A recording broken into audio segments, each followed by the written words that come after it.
On va immédiatement quitter le lac d'Annecy et aller sur les bords du Léman avec Jean-Sébastien. On va aller du côté de Thonon-les-Bains, bordé par ce plus grand lac d'Europe occidentale, le lac Léman, 58 000 hectares qui marque la frontière avec la Suisse. Depuis 1567, sur les bords de ce lac, côté français, ils sont nombreux à faire battre le cœur de la ville basse, comme on dit, ville basse de Thonon. Alors, il y en a certains qui prennent le bateau pour aller de l'autre côté le matin, pour aller travailler en Suisse. Et puis, il y en a d'autres le matin, ils rentrent du travail. Vous allez voir. C'est cadeau pour évidemment, Peggy, ça, hein, c'est chez elle. C'est Hein. cadeau. Ah bah alors. C'est cadeau. Ce sont les pêcheurs du lac Léman.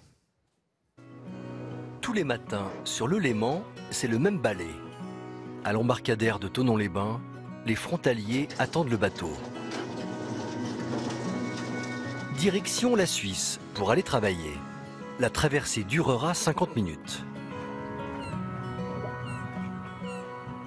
Pendant que certains se rendent au travail en bateau, d'autres font du lac Léman un bureau à ciel ouvert. Comme chaque jour, Jérôme se prépare à pêcher. Là, c'est des filets qui font 11 mètres de haut par 120 mètres de long et qui dérivent tout seuls toute la nuit en fait. Jérôme est un marin de montagne. Les gestes sont les mêmes qu'en pleine mer. La différence, c'est le panorama avec les Alpes en toile de fond. On a des vues splendides. Tous les jours, elles sont différentes. C'est jamais pareil. Et puis, c'est une chance d'être là. Pour Jérôme, cette chance rime avec solitude. Perdu dans l'immensité du plus grand lac d'Europe, il savoure chaque instant.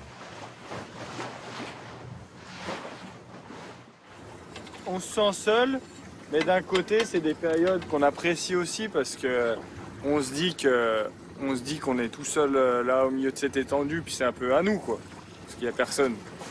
Malgré ces moments de plaisir sur le lac, le métier reste difficile. Le Léman est parfois agité. Contrairement aux idées reçues, les marins d'eau douce n'ont pas leur place ici. L'anecdote, c'est les pêcheurs en mer, on en a qui sont venus ici, ils rigolaient quand ils sont arrivés, parce que les gens croient que c'est toujours tout plat, mais dans une heure, on peut avoir un gros coup de joran avec des vagues de 2 mètres de haut, et puis avoir de l'eau jusqu'aux genoux dans les bateaux, donc c'est pas ce qu'il y a de plus simple. Sur la rive française du lac, on compte une 50aine de pêcheurs. Tous les jours, c'est un interminable chassé-croisé. À bord de leurs frêles embarcations, ils font vivre une pêche artisanale au cœur des Alpes. Il reste une centaine de pêcheurs sur le Léman. C'est un lac qui a été considéré comme moribond il y a une trentaine, quarantaine d'années, comme le lac d'Annecy. Non, et qui est aujourd'hui, Sous le contrôle de Peggy comme Boucher, le lac hein. d'Annecy, un des lacs qui a été nettoyé et qui est aujourd'hui un des plus purs qui soit, où les eaux sont absolument cristallines. Et c'est plutôt une bonne nouvelle en matière d'écologie.